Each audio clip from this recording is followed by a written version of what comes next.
I love my HBCU. And boy, I love it, I love it, I love my HBCU. And man, I hope my team they won one. I hope my team they won one. Yeah, man. I hope my team they won one. I hope my team they won one. I tune into the HBCU Sports Lab to see if my team won or lost. If they lost, I'm quiet as a mouse. But if they won, keep tab. I'ma do the dab, yeah. Dr. Cavil, he know what he be talking about. Mike and Charles, they know what they be talking about. They compress the analytic data with the hip hop. If you know them like I know them, they gon' tell you if your team, if they won or lost, and who the ball. So listen to Professor, yes sir, and pay attention, cause he gon' teach a lesson. We practice about 8 hours a day. The band prepares just like the football team. It takes a lot of practice, knowing when to turn, knowing when to stop, just remembering all that. It takes a lot. We'll be leaving off the field at 6, and they'll take a break and still be coming back once we leaving practice. I remember my freshman year fall camp, it's 2 o'clock in the morning. I had on my out marching hell. Just think about all of those skills and techniques that they execute. It's not just because, it's because their bodies are trained. Seeing Southern's marching band is simply entertaining. It creates an added atmosphere to what we already consider HBCU culture, right? What's going to an HBCU football game without a band? You go across the SWAC, you go to different stadiums. Number one thing people ask, y'all bring y'all band?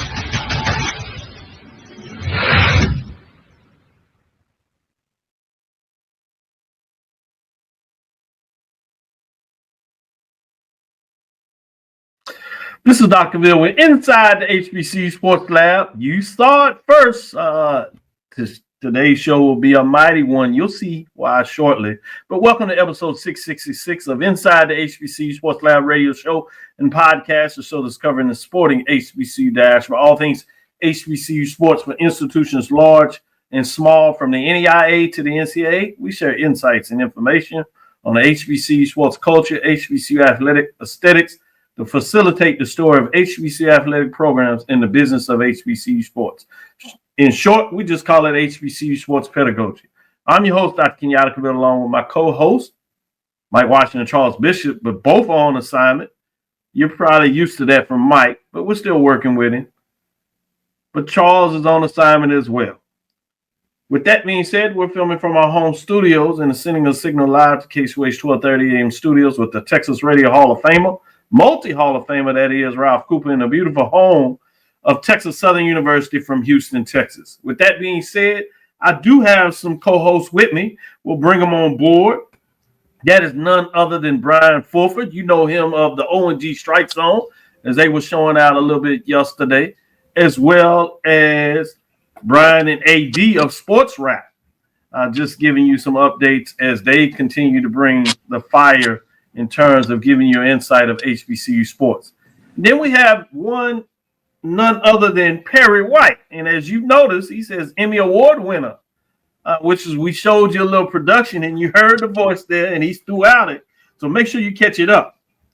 But before he became an Emmy Award winner, he is also a host of Jaguar Journal. That's on Saturday, 7 o'clock in the morning. So get on up and listen to you. Make sure you get your Saturday started right as you get into listening. That's one on 107.3 FM. For those that don't catch it streaming, you're passing through Baton Rouge or out of Baton Rouge. I know you already know. You listen to him there. And then if that is not enough, he also is on the Yard Network, YouTube, and all other social media platforms.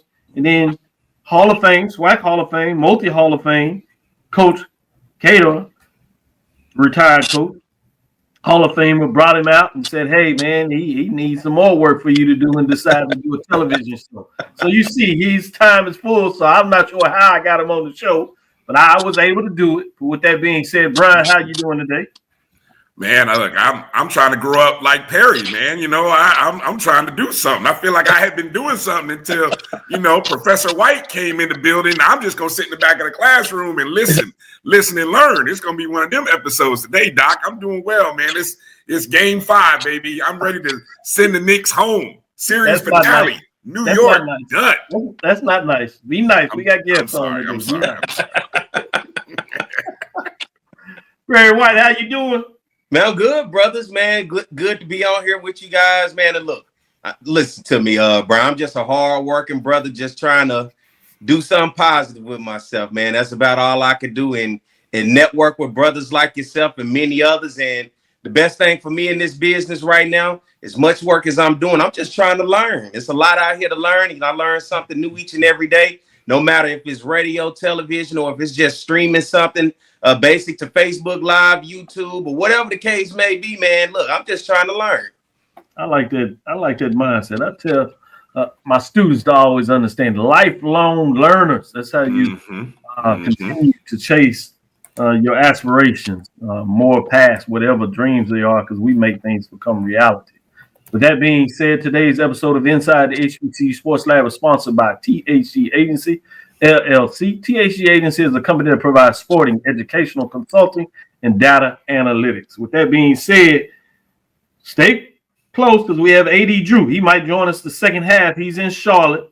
He's for the minority baseball prospects. We're going to see if we can get some insight from him. So we'll see if we can get him in on the second half of the show.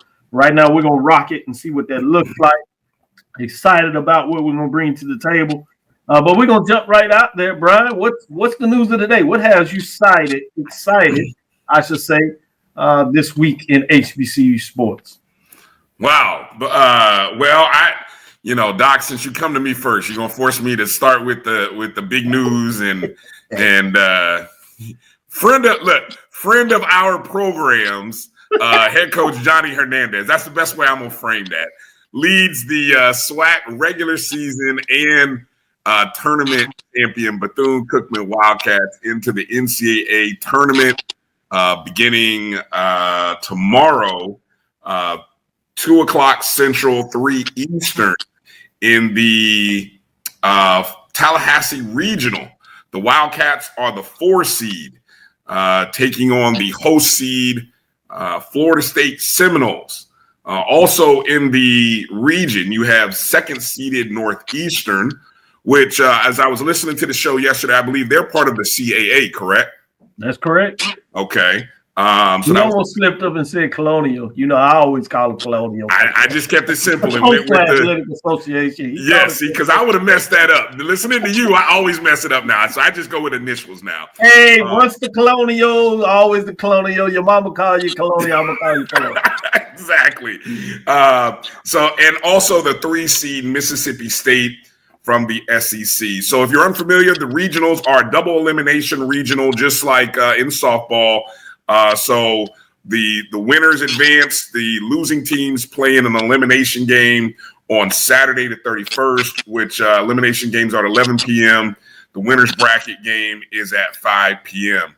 Of course, Bethune is the 4 seed, 37-21 overall, winners of the SWAC, unbeaten in the SWAC tournament, which was pretty impressive considering all 4 games they had to come from behind to win. But still, needless to say, and probably gave everybody but those of us in Tallahassee probably a great baseball game. I mean, it was a wonderful baseball game for everybody except anybody that was in Tallahassee or wears orange and green. But anyway, I digress. Florida State comes into the region with a 38-14 record. They were runners-up in the ACC. These 2 teams met previously in the year, and I was pulling up the stats on this, Doc. They met back on March the 5th in Tallahassee, at Florida State.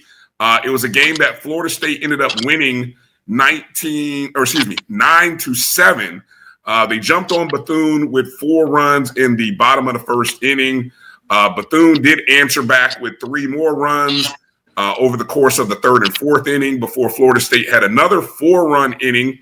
And then Bethune closed out the game with a 3-run 9th inning that made the game 9-7, kind of gave Florida State a little bit of scare down the end. I pulled up one other interesting factoid because we've seen this Bethune-Cookman team. We understand that they have pitching, they have hitting, and we know with baseball, look, if you can avoid giving up the 4-run first inning as they did. They could very well be in this contest over the course of 9 innings. So I went back and said, what are the chances that, you know what, the 4 seed could beat the host team? This isn't like the NCAA basketball tournament where it has never happened, right? Or even softball. You know, softball, it happened just recently, and that was like rare. That has rarely happened, but it has happened in baseball. Over the past 20 years, it's happened 4 other times. Most recently, it's happened once in, 2024 to the University of Arizona, who was a host, and they lost their first 2 games. So basically, they got knocked out in the first 2 games they played. Also happened to East Carolina, where they were the 16th seed hosting, and they ended up losing to Evansville in the opening round. Also happened in 2021 to LSU. And hey, get this. Back in 2008, 4 host teams lost their opening games to number 4 seeds. They were Georgia, Stanford, Long Beach State, and guess who? Florida State. Nice. So it's possible. It can happen. If so, we're going to be SWAC on Saturday and root for Coach Hernandez and his Wildcats. And it's possible. Anything's possible. They could shock the world, or let's say shock the baseball world. Won't be a shock to us in the SWAC because we know what kind of team they have. You know what's interesting with what you're saying? Just last week, I covered the Baton Rouge Regional for the NCAA softball, and LSU hosted it. It was LSU, Nebraska, UConn, and Southeastern. And Southeastern came in as the 4 seed and knocked off LSU out of there and eliminated them out of their own regional. So You're right. It definitely can happen. I saw it with my own 2 eyes last week. Yep. Good stuff. Good stuff. Great point. I'm going to stick with you, Perry. What's some news? What's hot on your mind? What has you excited? Well, in terms of this baseball tournament, man, I've been watching this year. I've had the privilege of covering SEC baseball. So Mississippi State is one of those teams that I've been watching for me, that I've had my eye on. And Mississippi State, by the time they ended the regular season, along with Florida, were 2 of the hottest teams in the country as they were getting ready to head into the SEC baseball tournament over in Hoover. So Mississippi State is a team to watch out. And then out of nowhere, towards the end of the season, this team, Northeastern, came and cracked the top 25 of the college baseball. And so this is a team also that you have to watch out for. When you look at Florida State, going back at it, 20-3 in non-conference on the season, and then 9-16 in non-conference for Bethune-Cookman. But I think going back to the SWAC tournament, 2 games stood out for me that showed the resilience of Bethune-Cookman. As you said, they came from behind. That Alabama State Bethune-Cookman game still resonates to me. And then just the way that the walk-off to win the SWAC championship, right? You get everybody at the mound. As a coach and as a team, what do we do here? You know, you're going against the co-hitter of the conference for the year. Do I put a fresh arm in? You know, do I leave my guy in and just say, hey, figure it out? And what do Bethune-Cookman do against their biggest rival, the Florida Classic on the diamond? They hit a walk-off and win it. And that shows the resilience of this Bethune-Cookman team. There's a reason they were number 1 this year coming out of the regular season. And they played some damn good baseball. Only one team, I believe, got a sweep on them this year. And surprisingly, it was UAPB, who had one of the best seasons since 2019 was the last time they even joined, that they even were able to make it to the SWAC baseball tournament. And they won 17 games in conference play for the first time since 2002. So this year, looking at UAPB, I thought they were a team that I expected more out of when they got to the SWAC tournament, but they lost to Grambling and Southern, blew that 7-0 lead to Southern, and then Southern bats just opened it up, and it was offensive firepower. But I think also we got to tip our hat to Grambling. Grambling did not want to go away against FAMU.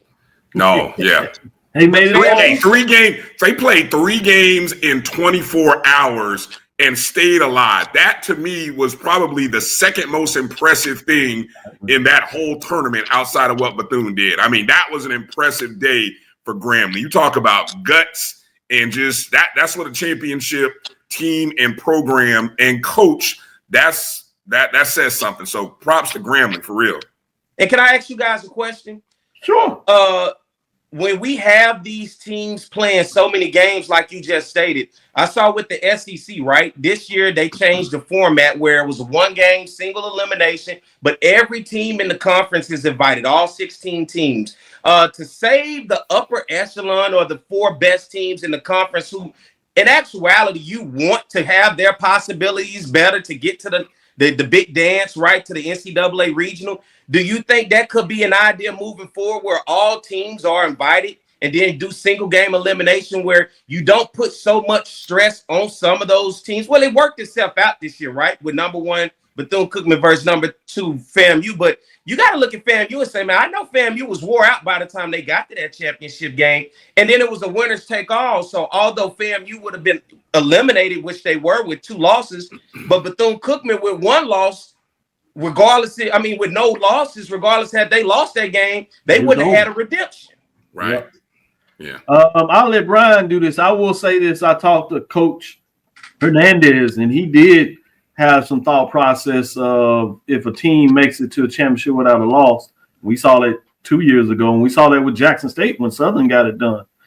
When they were undefeated the whole season, that was another game to watch in terms of us pure baseball fans. And I tell, as we talked about the Indy report yesterday, I told them the SWAC fans that are into it, we're baseball purists. We know baseball in this conference, and we follow it just as much as we follow football and basketball in terms of those that are all into it. And you hear that from Perry, and you hear that with Bryan in terms of what he's done following MEAC baseball in terms of Bethune-Cookman and FAMU, where they take it quite serious themselves. That's why we're excited about them coming over to the conference, particularly in baseball. But to your point, Bryan, I'm going to let you answer that first. But let's do this. Let's take our first break and come back on the other side. And let's take a deeper dive into that. And let's get into that conversation. As you know, we call this in the business a tease. We're going to leave a tease right there, take this first break and come back on the other side and get back into it. Since 2002, Empowerment Resources, Inc., a nonprofit organization, has empowered more than 1,500 youth and adults in Duval and surrounding counties. Through its programs, Journey into Womanhood, Girls Mentoring, Life Skills for Teens, and Parenting Education Coaching. To get involved with programs, volunteer, or donate, visit www.empowermentresourcesinc.org. Follow us on social media, facebook.com/empowerment.resources and instagram.com/empowermentJAX.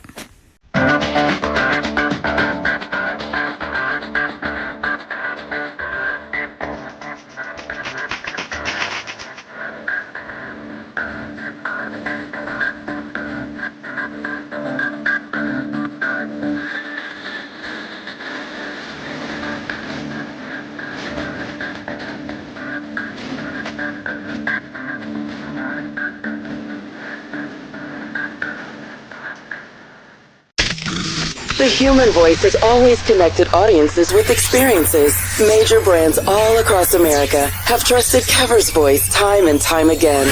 Conversational, powerhouse, intelligent, and sincere. That's the voice you need for your creative marketing process. KeaversVoice.com. Kever's Voice, Kever's Voice, KeversVoice.com. Always on, all the time. It's never too early to plant the seed, to share the tradition, and instill a sense of pride in your HBCU with your little ones. HBCU Pride and Joy Children's Boutique helps you share your school spirit with a wide selection of adorable kids apparel and accessories officially licensed from your favorite HBCU. Visit HBCUPrideJoy.com and follow us on all social media at HBCU Pride Joy on Facebook and Twitter. When it comes to professional learning, teachers deserve better. From the leader in online learning, Stride brings you the Stride Professional Development Center, an on-demand library of mobile-friendly courses that gives teachers choice and flexibility, allowing them to learn anytime and anywhere. Our dynamic courses provide bite-sized learning and help educators advance their knowledge while also gaining professional development hours. It's time you take charge of your learning. Visit us today to get started. Compress the analytic data with your hip-hop. If you know them like I know them, they gon' tell you if your team, if they wanna lose, and who the ball. So listen to Professor, yes sir, and pay attention, cause he gonna teach a lesson. This is Dr. Ville. We're inside the HBCU Sports Lab. We had a great tease of a question. I'm going to let Perry White re-ask the question to make sure that we can get back into that dialogue. Well, sure. Looking at the premier conference in terms of college baseball, the SEC, this year they took an approach with a single game elimination, but they invited all 16 teams to the conference tournament over in Hoover. And I looked at it, although it worked itself out with number one versus number two, of course, in this situation in the SWAC. But the situation is Bethune-Cookman had not lost a game the entire conference tournament. It came down to a single championship game in which Florida A&M had one loss. Had Florida A&M won that game, it wouldn't have given Bethune-Cookman an opportunity to redeem itself for that double elimination. So the question is to you guys and everybody in the chat, do you think maybe moving forward that the SWAC should adopt inviting all the teams in the conference to the conference tournament, give everybody a shot, but then give those 4 top seeds a later time to play and make it a single game elimination across the board for the conference? Ryan, where are you with this? This is a topic. Surprisingly, this is a topic in our little chat zone. So here's where I think if you're inviting more, I'm not in favor of bringing all 12. I just don't. I think the bottom two. In this particular year, I don't have my standings right up, but when you look at the bottom 2 teams, you had who? Alcorn and who was it? Was it Alabama A&M? Yeah, it was Prairie View, Alabama A&M, Alcorn, and Mississippi Valley. Oh, so you had Valley and Alcorn, I think, were the bottom 2. Prairie View just missed out. I think they were the 9th seed. I could see bringing 10, but if you bring in 10, I think what you have to do is you have to move up the games to Tuesday, and then I think you would have to give an extended bye where your top 2 teams don't play until Thursday. But then that brings up the interesting question, are we looking at a single elimination early on and then a double elimination? And I think the conference will be very sensitive to doing a single elimination because resources. Let's just be honest. That SWAC schools don't have SEC money, So I would, though, be more in favor. I'll tell you what I would prefer. Keep the 8, start the tournament on Tuesday, and give that extra day as an opportunity for a best of 3 for the 2 teams who come out of the A and B bracket. Now, how would that look? You'd play 1 game on Saturday, and you'd play the next game Sunday, with the potential 3rd game Sunday afternoon or late Sunday evening. That is my preference if I had one. I think it's fascinating. We see the ACC does this as well. A couple of things that are interesting in this format is when you get to the latter part of the tournament for the SEC, ACC, they only play 2 games a day. For those 4 teams that have the bye, they played it over 2 days.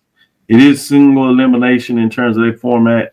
We've seen some other ones out there that really can get into it with the Sun Belt, where they do a quasi double elimination on the first couple of days for the first teams that get in there, and then single elimination. I guess my question when we get into this, I love this talk, and I think it'll be fascinating to see what the coaches think, and maybe over some time we can ask the questions, coaches, because one of the reasons they change facilities and people don't realize the SWAC office does not dictate tournament, right? The SWAC office was fine because we're getting into this now. We know basketball sent 10 teams last year, and they'll send all 12 next year. And that was a push by the coaches. Coaches felt like, hey, we play this long season. We want our one opportunity to do the dance. So for them, it wasn't about, hey, send your best team or the regular season. And I know a lot of people get into that talk, but I always try to remind folks that just because a team wins the regular season doesn't mean they're the best team. It means they had the best season in terms of the mile, what I call the mile versus the relay, which is the tournament. We saw that in basketball. Exactly. You can have teams. Let me finish this. Okay. Because Yes, I think it's important. We can get into that more conversation. But the thing is, what I'm saying is, we equate the fact that a team is the best team because they won it over the season. I get credit. I want to give them full credit because they've won it. But let's say they get injured. Well, let's say they're not playing very good basketball at the end of the season, which we've seen. Perry White has been frustrated with Southern in terms of basketball. It feels like last year with the new coach, but previous that they've had some heck of a seasons. They get to the end, and this past year, both Southern men and women won. Injuries, some of it was whatever going on, but I only bring that up is we assume automatically because the team at the end of the season wins the regular season. They just might have had a great room enough start that they were able to hold on to the championship, and they deserve the championship. I want to make that clear. I'm not saying they're not the championship, but that's two different questions. The best team or the team that was able to win the conference regular season championship. That's two different things. Because a team could be playing the best, but lost players early. I had players hurt that didn't play early. Now on the back end, they went 8 out of 10. Are they the best team because they're playing the best? Perry White talked about UAPB was one of the hottest teams out there in terms of the end of the season run they had. But collectively, they did enough to get to the 4th seed. But that was it. And we saw how it played out in the tournament. It wasn't quite as much. So I think we got to be careful when we just say send your best team because they won the regular season. Now, if you want to reward that, I'm fine with that. But you don't have a tournament and all the money associated with the tournament, which is another question I always ask folks when we start looking at tournament breakdown. Why are you doing it? Some folks will say it's about the student athlete experience, which means there's only one team that's going to get to the big games. But everybody in the conference can get a chance if you decide that we're going to reward all the teams. You're part of the conference. We're going to send everybody. And if you're the best team, we'll live with the consequences of whoever we see to the tournament. And so you really need to get into what is your rationale? What are you trying to get done with they started bringing back the banquet. So now if you bring everybody with the banquet, you can really celebrate everybody at the banquet, give you all your awards. For every player, they get their recognition, which is really something that could be allotted if that's what you're pointing out there in terms of the direction. So I say all that to say I do like the idea potentially that you bring all 10 teams, the bottom 8, the top 4, as you said, they show they're the best, they get the bye. And then you let the other 4 play it out, and the winners go play that team. So I like some ideas of single elimination tournament. It does save the arms, which is a good point there. Because we know we have the lack of depth, and I'm sure, fam, you would have wanted to be a lot fresher heading into that championship game. But just those multiple games back and forth, just emotional games at that and forth with Grambling, that takes a toll on the team. And, when we look at the lack of depth already, and what's the number one thing in baseball for us? It's pitching. How many arms do we have to continue to go? As you said, how many games Grambling played in 24 hours? 3. What more I got in the tank after that, Good. That's what happened to him on Saturday. Fam, you glad though. But the last thing is you said in terms of that wind up when all the coaches and players went to the mound. The other thing when you're looking inside the numbers is just the previous inning, the guy behind coming up to bat had just hit the 2-run RBI home run the inning before. So there wasn't a lot of ways that you could go, even though Drew would be like, why was the pitcher still in there? But that's a different question. Since I asked it, I don't want to get you in trouble, Drew. You can talk about somebody else. So let's go to this tournament. Already Bryan talking about taking your orange and green cards. So stick with Harry's question. What do you think about the tournament?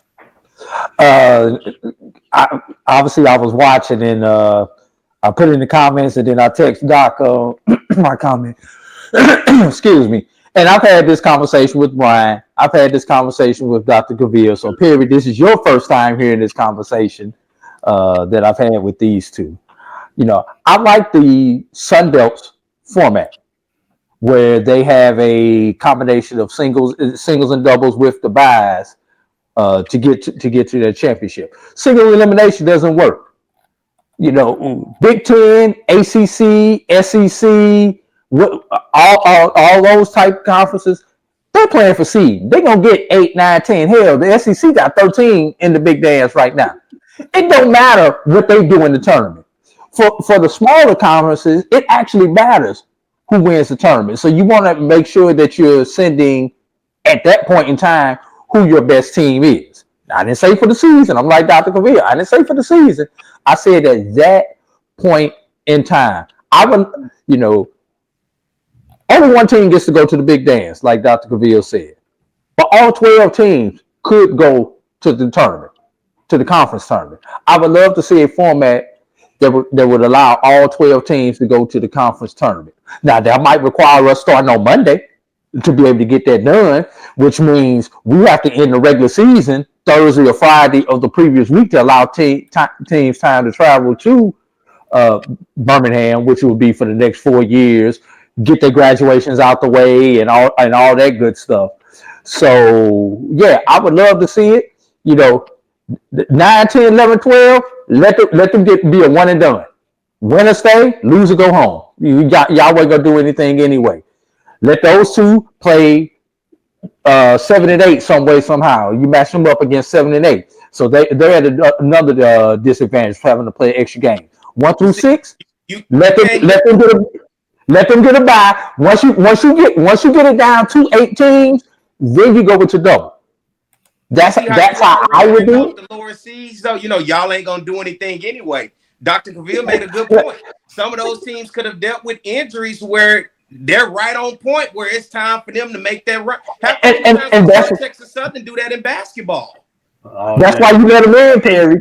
That's why you let them in. If they can win 2 games, then they get to the double elimination portion where it starts over. And yes, you know what Texas Southern did. What was that, 3-4 years ago, where everybody was hurt, and then all of a sudden, the month of February, Texas Southern got hot. We remember that run. But also, Perry, we talk about these 2 teams, and this is how unique Florida A&M and Bethune-Cookman, not only finishing the season as the number 1 and the number 2 team in the conference, but also making it to the championship game. You do realize both teams do not have the number 1 starters and haven't had them for a while.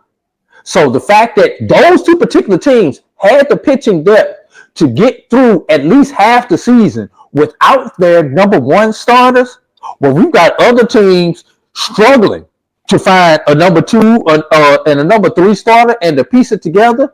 Yeah, we had the best 2 teams in the finals. No way, no doubt about that.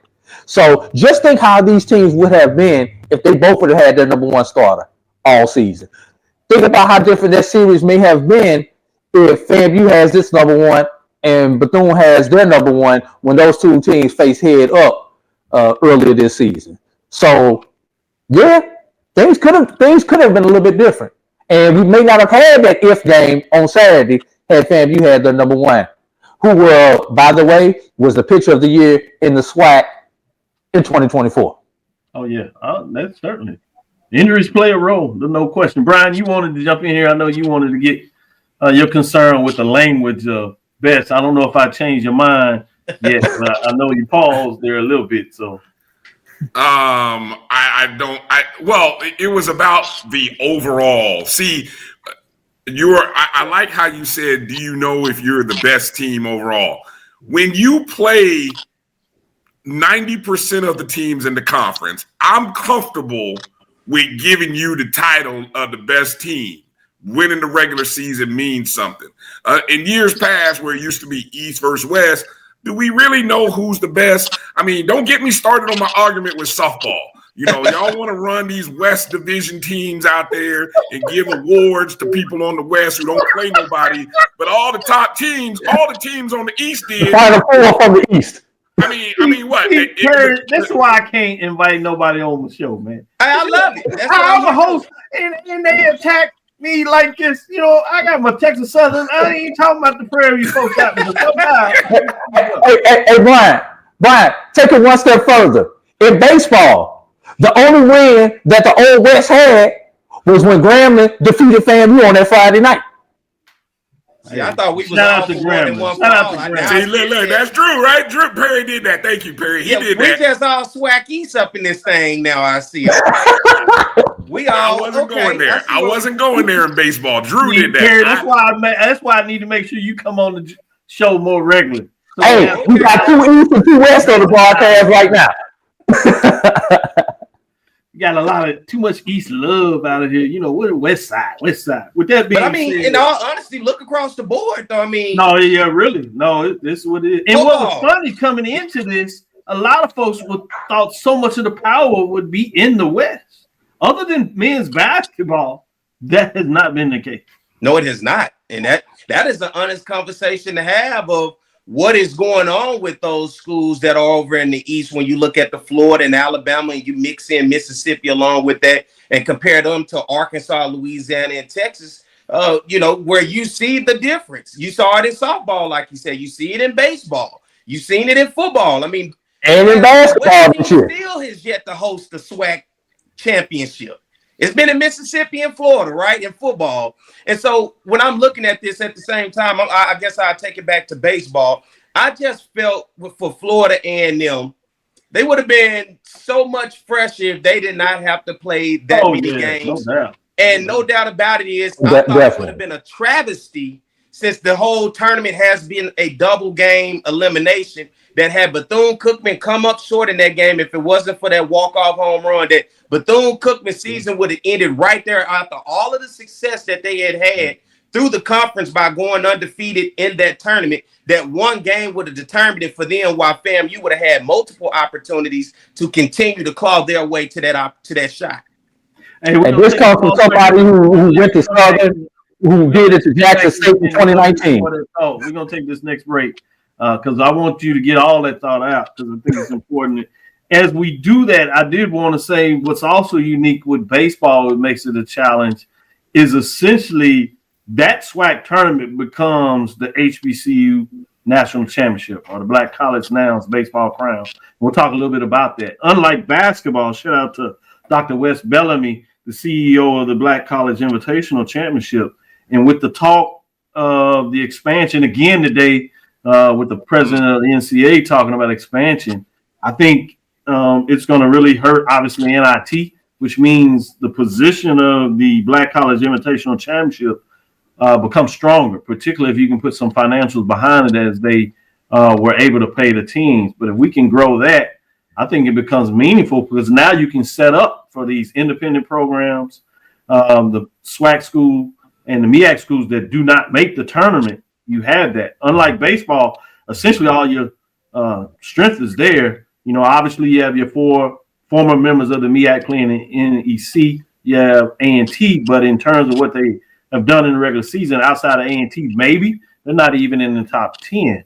So you couldn't do it for baseball, unlike you can do it for Division II in the NIA postseason championship, which I think is a wonderful thing. You don't have that ability. So again, sport to sport, you have to look at it too, because what works in one sport may not work in the other sport. Let's take our next break. We'll come back on the other side, make sure Drew is able to get his point in. And then we're going to talk a little bit about the Black College Nines baseball crowns for what they call the small division and the large division. We call it the major and mid-major division. I want to get y'all thoughts in terms of those rankings. Obviously, the top is pretty obvious, but the other teams in there, we'll look at maybe the top 5. You can go to the website if you want all 10 of them. But I want to get in and give some love to the mid-majors as well for some great season. And we have an expert here, AD Drew, to talk a little bit about that. But I know Perry White does his homework as well as Bryan, so we'll talk about that a little more right after this next break. Planning an event? From weddings to corporate functions, CMJ Events LLC brings over 15 years of experience to make your vision a reality. Based in Metro Atlanta and serving statewide, even internationally, we provide versatile event planning and authentic catering cuisines tailored to your needs. Whether it's pre-game meals for student athletes, fundraisers, weddings, corporate functions, CMJ Events LLC is your one-stop solution for exceptional service and unforgettable food. Our diverse culinary heritage means we cater to all cultural tastes, dietary needs, and food restrictions, making every meal uniquely yours. Let's make your next event unforgettable. Visit us on all social media at CMJ Events LLC or email us at cmjeventsllc@gmail.com. Also give us a call at 404-664-3882 so that we can start planning now. This is the Dean of the College of HBCU Sports, Kenyatta Cavil of Dr. Cavil's Inside the HBCU Sports Lab with Mike Washington and Charles Bishop. Come mix it up in the lab where the course lecture is in session every Tuesday from 6 o'clock p.m. Central Standard Time on Facebook Live, YouTube Spreaker, or the BCSN app, as we discuss all things about the HBCU sports culture, including exploring the week that was in the sporting HBCU diaspora, as well as the upcoming week of HBCU sports. With me, the Dean, the College of HBCU Sports, on Dr. Cavil's Inside the HBCU Sports Lab with Mike Washington and Charles Bishop. Course lecture dismissed. You're looking for the latest information on Southern University sports, the Southwestern Athletic Conference, and HBCU athletics. There's only one place to go. Tune in to the Carlos Brown Show, exclusively on the Black College Sports Network. Thank you guys for what you do for HBCU athletics. This is a fantastic avenue for all of us. This is our ESPN, so we love what you guys do. Bryan, AD, Roy, all you guys at BCSN, we really appreciate what it is that you guys do for us.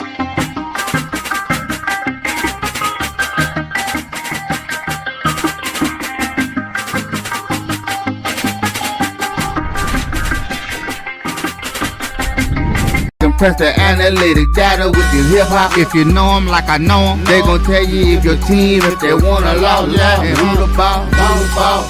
So listen to Professor, yes sir, and pay attention, cause he gon' teach a lesson. This is Dr. Cavil with Inside the HBCU Sports Lab. Man, we got a full broadcast here.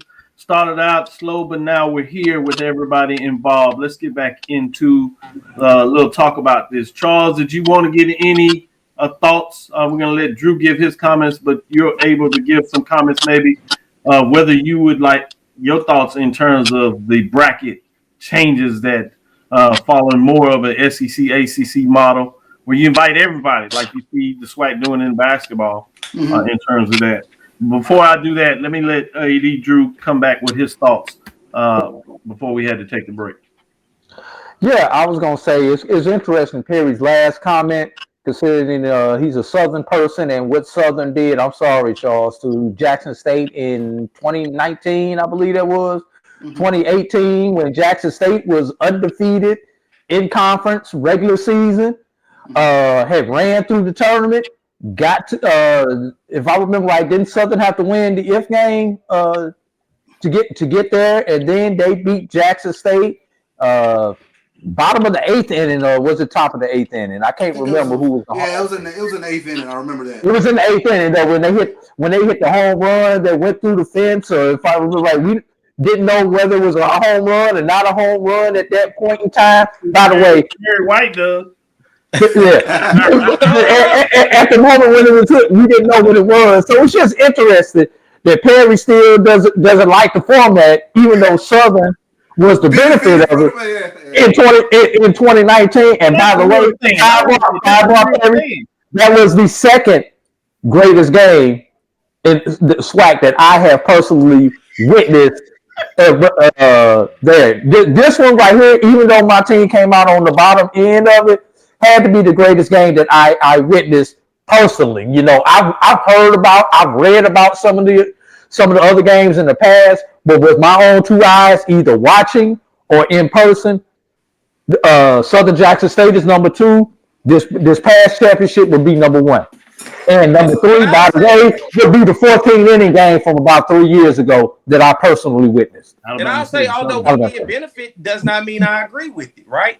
We benefited from it, right? But that was, imagine how Jackson State felt in that situation. That's what I'm saying. That could have been very well been Bethune-Cookman this past week where, man, we won every game. We lost 1, and that's all it took while everybody else had to take 2 to go home. So, yeah, Southern may have benefited from it, but that's why I'm still making the point that I'm okay with a single game because I saw the possibility of what could have happened to Bethune-Cookman is the same thing of what happened actually to Jackson State. So because we benefited from it does not mean necessarily that I totally agree with it. Yep. Yeah, and I have to admit, I'm getting in late on the conversation. I just saw FAMU and Southern, and I thought I better peek my head in here. So well, let's like reset it. Yeah. Make sure that it's right. I knew it was too much. Well, it started is not where we're at, Charles. Just to put it like that to you. Okay. The other issue we had was so much East love. We need to bring in some West love here. Because you said very early on with the expansion of swag, watch out for the East. Now his chest is just out like a chest. And I can hear the Southern disdain up in here. Everybody like, yeah, Perry the Southern guy. I'm like, oh, okay. Like, I feel it. It's in the air. All right. So as we get into this, Black College Nines release their baseball crowns. Bethune-Cookman, both of these probably are true. No question about what took place here. Bethune-Cookman University did the large division, what we call the major division, and Talladega did the small school division, which we call the mid-major division, if you would. Let me give you the top five and kind of get your thoughts. Do you agree? And I'm looking more in terms of 2 through 5. You know, do you have any questions there? Because I think all of us are on the same page in terms of both of these teams are getting it done. And number 5, you have Jackson State, 30-21. Number 4, you have Grambling State at 26-28. They're the only team with a losing record in the top 5. And number 3, you have Alabama State, 31-29. FAMU is 33-25. And Bethune-Cookman is 37-21. All of those stayed in that same position, the top 5. Start with you, Charles. Any concern in terms of 2 through 5? Or are you aligned with what we have here? I think I'm in line. I think that's how I voted. 2 through 5, Jackson State 5, Grambling 4, Bama State 3. Did you say Bama State 3? Correct. Yeah, FAMU too. So yeah, I'm pretty much in alignment with that. I thought, in taking a look at the teams, and I don't know what Grambling's record being, what it is, but I thought they were as explosive a team as any team out there that was not named Bama State, FAMU, or Bethune. So I can go with that. Bryan, your thoughts, 2 through 5. Any concern there? No, I'm with Charles. I think that's exactly how I voted. And the big thing with Grambling being number 4 was the simple fact that Grambling did play, as I said, those 3 games in 24 hours and won Two of them. Yeah. Won 2 out of the 3. So to me, that was impressive. So yeah, and just think they came that close to. Well, no, it wasn't close. Let me stop lying. But anyway. It was for the first 2. You try to be kind. AD Drew. I did. I tried to be kind. Just for the sake of conversation, you could possibly make an argument for Jackson State and Grambling to be flip-flop because Grambling was upside down overall for the season, whereas Jackson was right side up overall. Jackson State having a better non-conference than Grambling.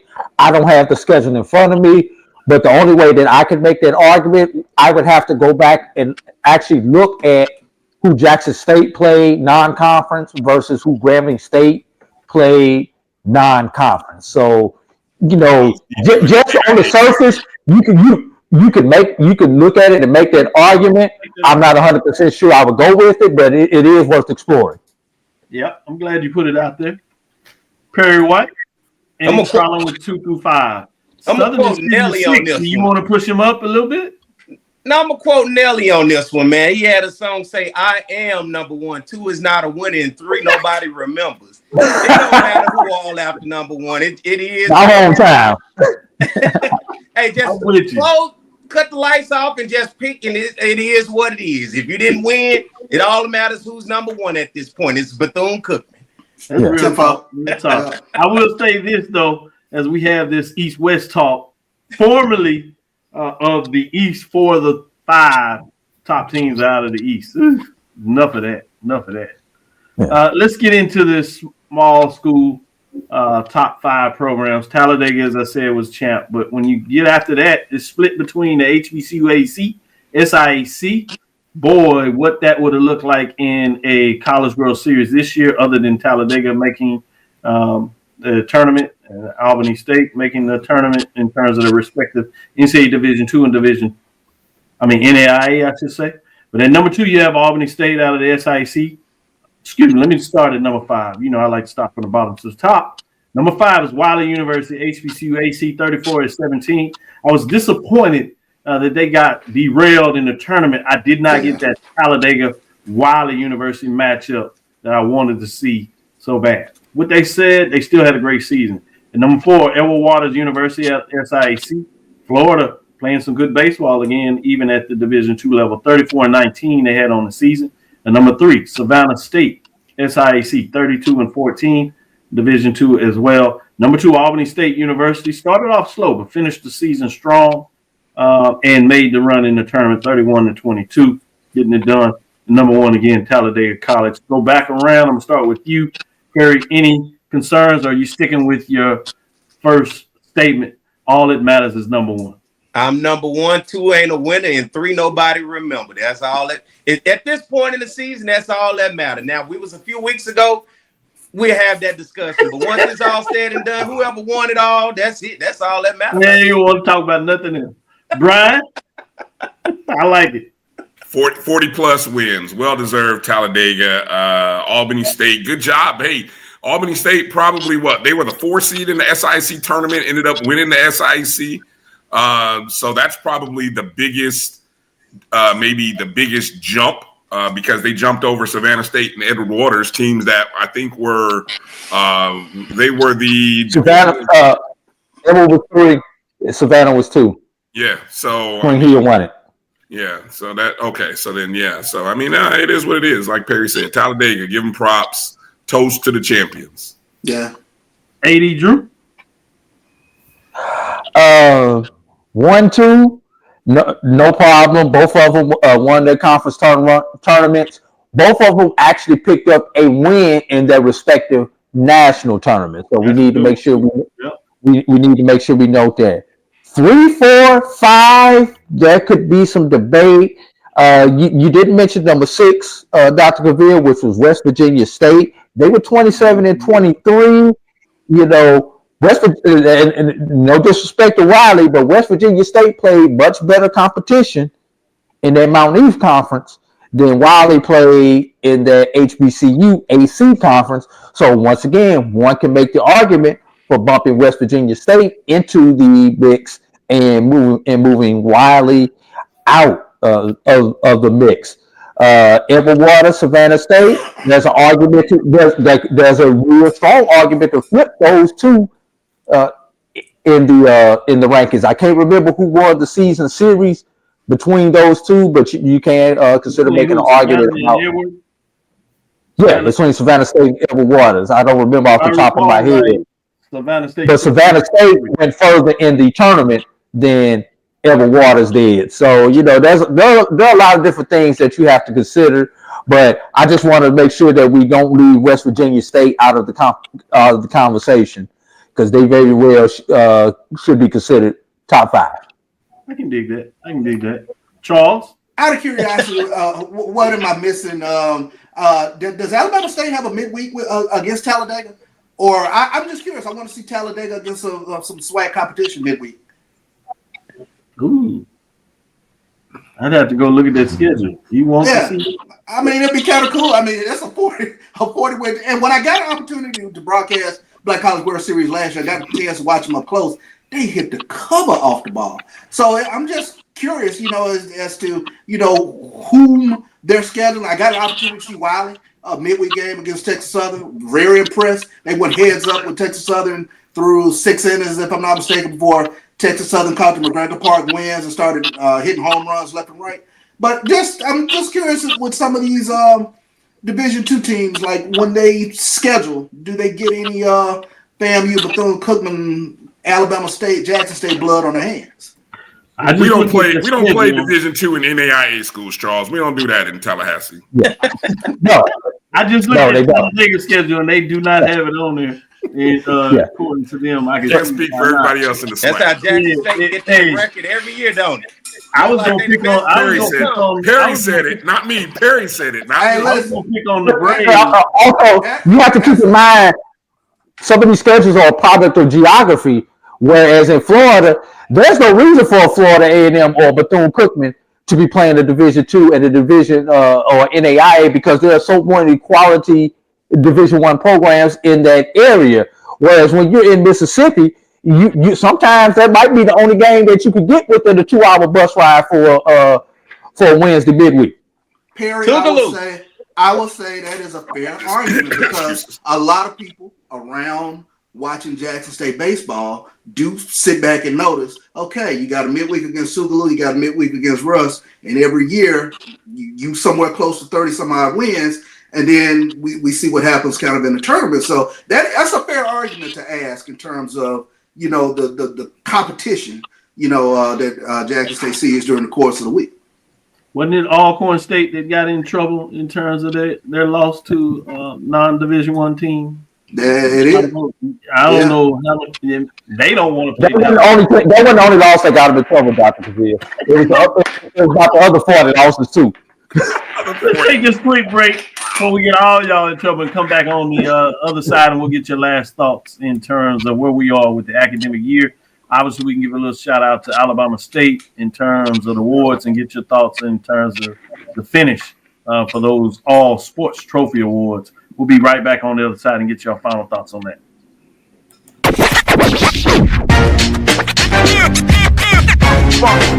It's like a loop machine. All around town, people trying to get down.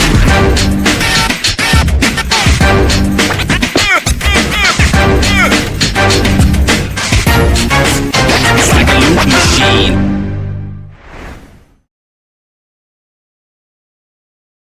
You're looking for the latest information on Southern University sports, the Southwestern Athletic Conference, and HBCU athletics. There's only one place to go. Tune in to the Carlos Brown Show, exclusively on the Black College Sports Network. It's never too early to plant the seed, to share the tradition, and instill a sense of pride in your HBCU with your little ones. HBCU Pride and Joy Children's Boutique helps you share your school spirit with a wide selection of adorable kids apparel and accessories officially licensed from your favorite HBCU. Visit hbcupridejoy.com and follow us on all social media at HBCU Pride Joy on Facebook and Twitter. Hey y'all, it's your girl Sonia from She Say Sports. Make sure to check us out every Friday morning at 9 a.m. on Black College Sports Network, YouTube, and Linktree. And please don't forget to subscribe to our YouTube page.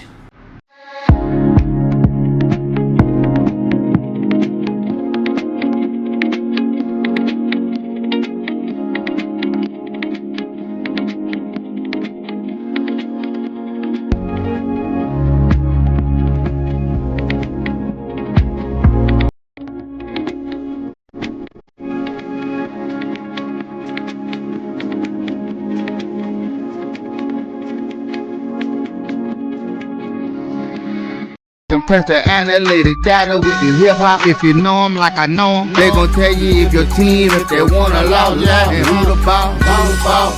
So listen to Professor, yes sir, and pay attention, cause he gon' teach a lesson. This is Dr. Cavil with Inside the HBCU Sports Lab. As we say in the academy, we have the brothers of the academy. We have all the professors in here tonight. Professor White, Professor Drew, Professor Bishop, and Professor Fulford. Let's get into it and look at the who claimed the 24-25 SWAC Commissioner Cup. We're going to break it down in terms of the men's and the women's on those sides. I'm going to give you the top four. We're going to break it down in terms of the top four. You can see the list of all 12 members. So we're going to do the top third to let you see who's really elite, as I like to break it down. Starting with the C.D. Henry Award, that's for the men's. Best sports programs, number 4, Bethune-Cookman. With their run baseball, jumped up a spot and was able to nab the 4th spot. And number 3, you have Texas Southern, 68. And then number 2, you have Alabama State, 68.5. Number 1, Jackson State at 72.0. Shout out to Ashley Robinson, who teased in a good way. I got the text to make sure I share it with Texas Southern's AD, Dr. Kevin Granger, letting him know that, hey, that the award belongs in Jackson. And I was at the athletes retreat this week, earlier today. Started yesterday, and Dr. Granger said, make sure they got some work to do. So I like that. I love how serious they take it. At number 4 on the women's side, you have Prairie View A&M women at 77. And number 3, Florida A&M at 78.5. That championship for women's track, and along with the other sports closing out, and allowed them to bump up all the way to 3. And number 2, Southern at 85.5. Alabama State at 94.5. So you see Alabama State 2 on the men's side, 1 on the women's side for Maggie Jacket, the Barber Jacket, to the Maggie Award. Meaning the James Frank Commissioner Cup top 4 programs, there were 2 tied for 4, so I'm going to give both of them. Tied for 4 was Texas Southern at 133 and Alabama A&M. Number 3 was Southern at 139.5. Jackson State at 147.5. Alabama State at 163. As it got a little closer, they still out front. Shout out to Dr. Jason Cavil. Called him up. I said, man, this is going to go a long way as I do my ranking for the top 5 HBCU ADs. I said, that helps put you in a position. He said, well, I appreciate what you do because you at least have metrics. I said, you know, we got to do. That's what a professor does, right? So let's go around up and down the column and sit around the horn. Starting with you, Charles, what are your thoughts in terms of Alabama State getting it done for the James Frank Commissioner's Cup Award? First and foremost, congratulations to Alabama State, Jason Cable. And you see throughout the course of the year, their programs are going to be right there in the mix. Whether you're talking about quote unquote the big 3 or the Olympic sports, they're always in the mix. A very strong and healthy program, strong and healthy fan base. So, kudos to them. You got to take your hat off to Alabama State for what they've gotten done again. Yeah, exactly. Key word again. AD Drew. I like metrics just like you do, Dr. Cavil. So I would love to see a metric of comparison to these teams' rankings for the Commissioner's Cup in respect to their budget, to see who's getting the most bang for their buck that they're investing in athletics. That's number 1. What these teams did a great, Dr. Cavil, but I like to count championships. And yes, I'm supposed to pull my divisions back out, Perry. Did the West win any major championships? Because I was sitting up there thinking about it during the break. Football East, volleyball East, men's basketball East. Oh, there it is. Women's basketball, softball East, baseball East. Hell, women's track East. Who won men's track again? Women's track East. Women's track was East. Who won men's track? Texas Southern won that. Okay, so there's another one for the West. I mean, even when you go into the minor spots, when you go into golf, East, tennis, East. I don't know who won bowling, but I'll flip a coin and it's probably gonna come out East if I can remember. It was Prairie. There's another one for the West. Yeah. But I like to count these. If you want to count championships, East Boogie is going to continue to boogie. Yeah, you're right. East Boogie is getting it done. I will say that. Dr. Ville, you said it once before. These things are so cyclical. I was down for a long time. A long time. And the West was dominating.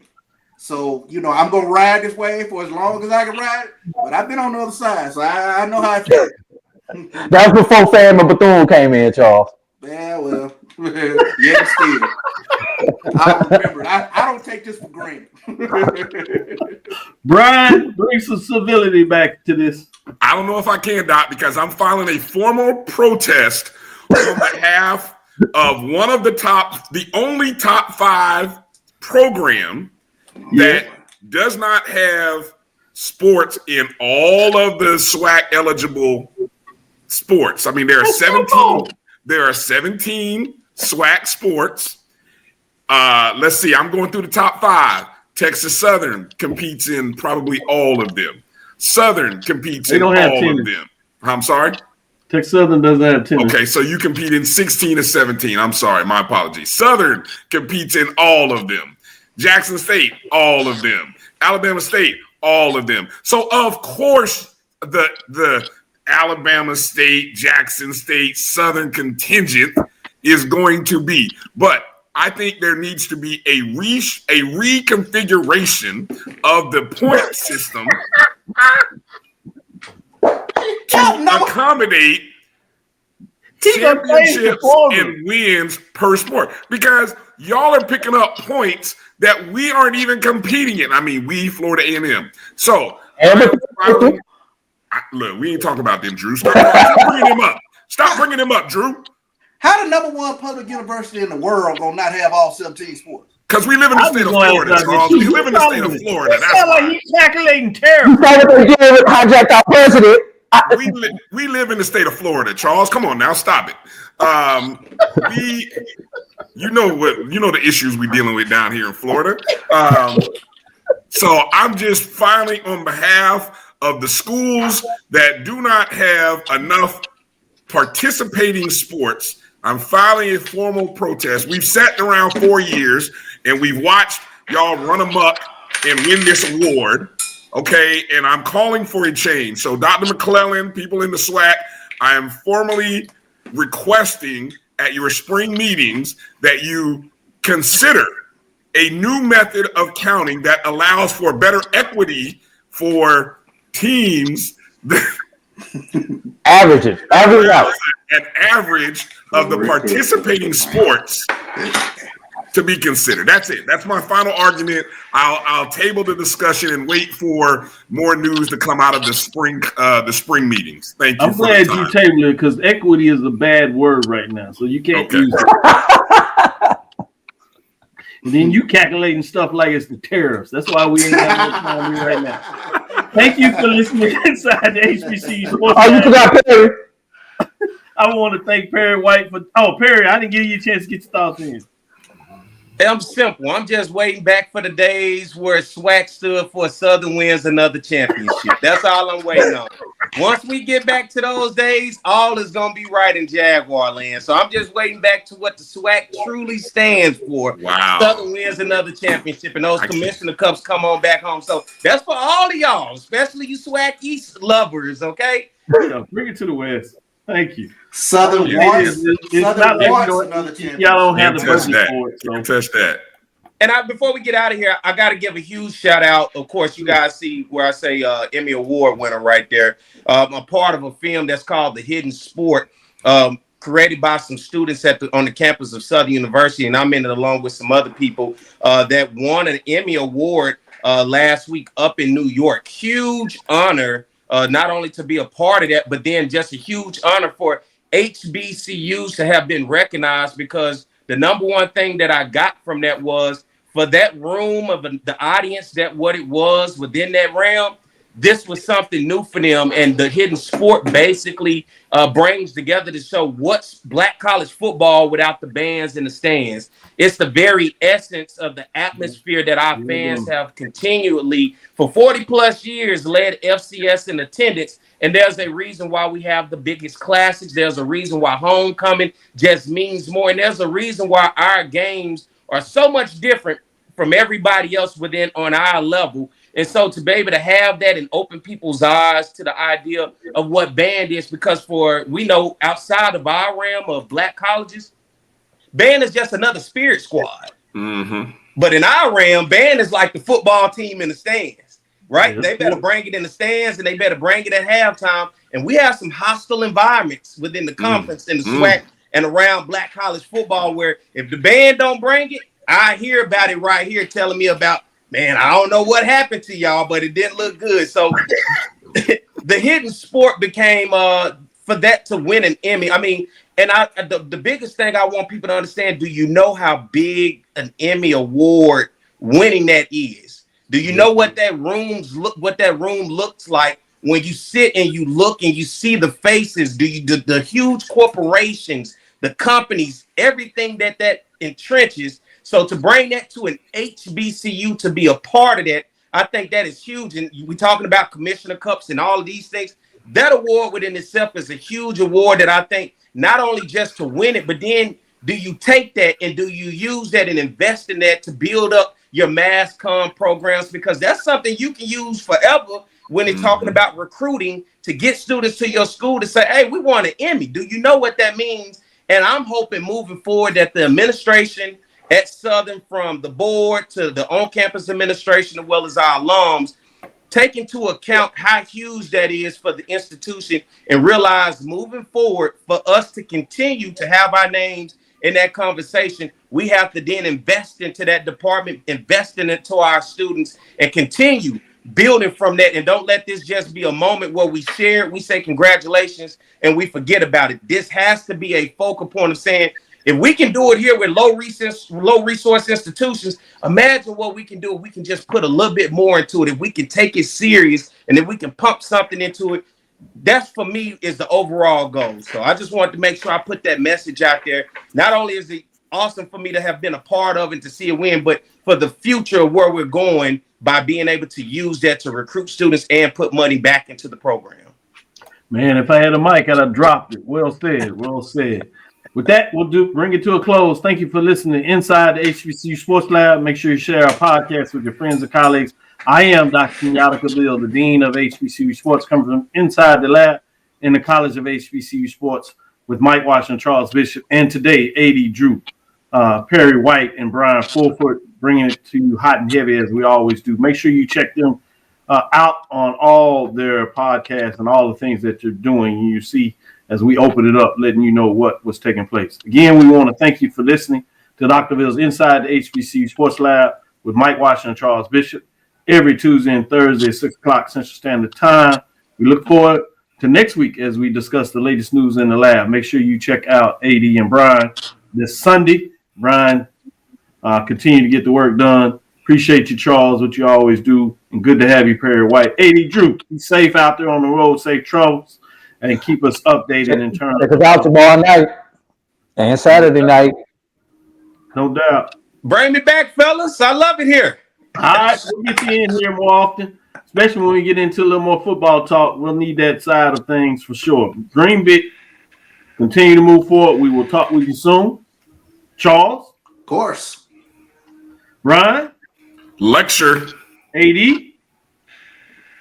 Dismiss. I would have got you. I just didn't want you to mess up the quiz. I want to make sure you knew. I let you slide.